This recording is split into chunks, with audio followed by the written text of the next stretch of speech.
Hello and welcome to this Blackwell online podcast. My name is George Miller, and my guest today is prolific and best-selling historian Felipe Fernandez-Armesto. Despite publishing on such diverse subjects as food and truth, it's clear that exploration and the Americas are subjects which hold particular fascination for him.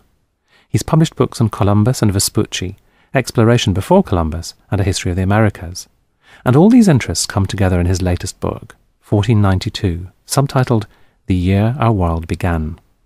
But much more than just a look at Columbus's voyages, the book draws the camera back to show what was happening around the world at the end of the 15th century, in Russia and China, Japan and Korea, Africa and the Americas. And this range of perspectives is pertinent because 1492 was the year when, according to Armesto, world history ceased to be about divergence and began travelling in the opposite direction, towards ever greater convergence, the results of which are everywhere apparent today. There's an amusing moment in the book when Felipe quotes his history teacher at school, who wrote on the blackboard the following: 1494, Charles VIII invades Italy, modern world begins.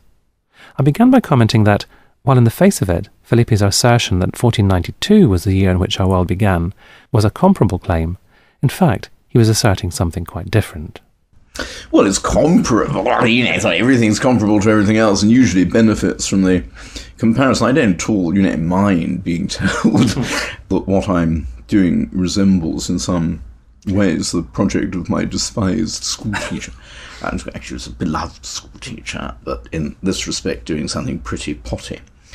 What's different about my 1492 is that I'm not suggesting that you can divide history into periods like this. I think it's kind of continuous and overlapping, and that every moment has its own modernity, and that it doesn't make sense to speak of modern times beginning at a particular series of episodes, certainly not a particular moment in the past. What I'm saying in this book is that there are features of the world we inhabit now which are absolutely essential to it, and without which our experience would be unrecognisably different. And that some of those features really do begin in 1492, and therefore distinguish life after that date from life before it. I'll give two examples, which are absolutely cosmically significant. The first is the distribution of life forms around the planet.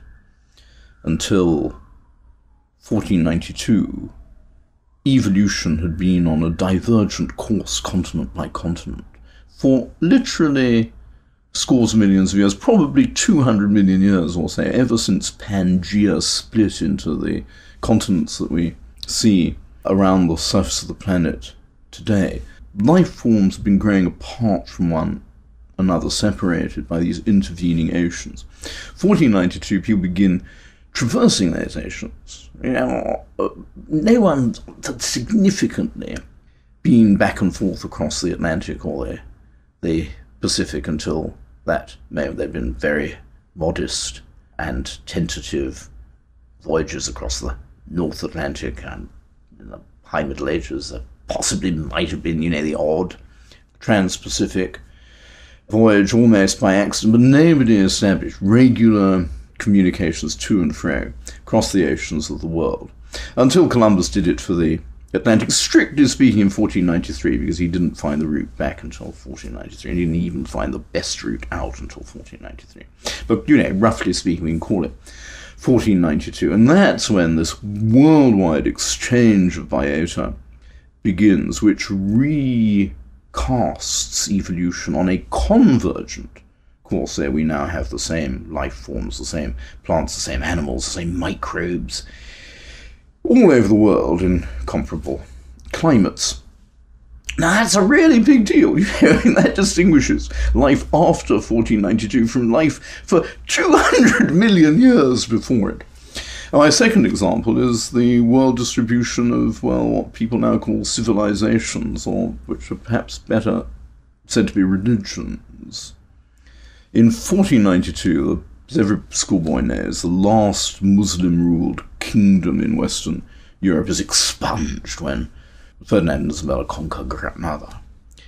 And in the same year, the victories, rather less known episode, the victories of Muhammad Turai Askia, who conquers the empire of Songhai, guarantee that Islam is going to colonize sub-Saharan Africa, the forest belt beyond the Sahara. And almost at the same time, you get Christian missionaries converting the rulers of Congo, and Columbus going to America. So the world distribution of what become world religions which previously had really been confined to their environments of origin, suddenly in this year overleap those environmental boundaries and become Islamic. You get pretty much, the world map, the distribution between Christendom and Islam becomes predictable at that moment. You quite strongly contest the assertion that some Renaissance mindset has come into being. You argue for continuities of much older medieval chivalric modes of thought right into this period. Yes, I don't know whether my real source of inspiration is the truth or a kind of abhorrence of saying familiar things and predictable things. But I've certainly convinced myself that the Renaissance is basically a load of rubbish, and I would much say the same thing of the Reformation. I suppose that's where I really part company with my old school teacher who wrote Renaissance, beginning of modern times, because I don't think the Renaissance, such as it was, made very much difference to anybody. I see it as an acceleration of a really quite long-standing medieval tradition of looking back to classical antiquity for models of thought and behaviour, and the culmination of a long tradition of humanistic thinking and of refashioning the curriculum of education institutions in Western Europe in a humanistic direction. All that was going on. But it had been going on for a very long time, and it would be going on for a very much longer time, but I can't see a moment which deserves to be called the Renaissance. Indeed, to that extent, I think most other historians would have to agree with me, because now if you look over the work of historians, the late Middle Ages are full of Renaissances. You've got Renaissances in practically every century from the 5th century onwards. And I'm also, of course, very sceptical about the importance of the Reformation. I dare say a lot of people say, oh yes, but Felipe teaches at Notre Dame, it's a Catholic university, and of course he'd want to belittle the importance of the Reformation. But I mean, honestly, without any partisanship or there's no kind of any religious prejudices on this score. I think my views are shaped entirely by an objective, honest reading of the facts.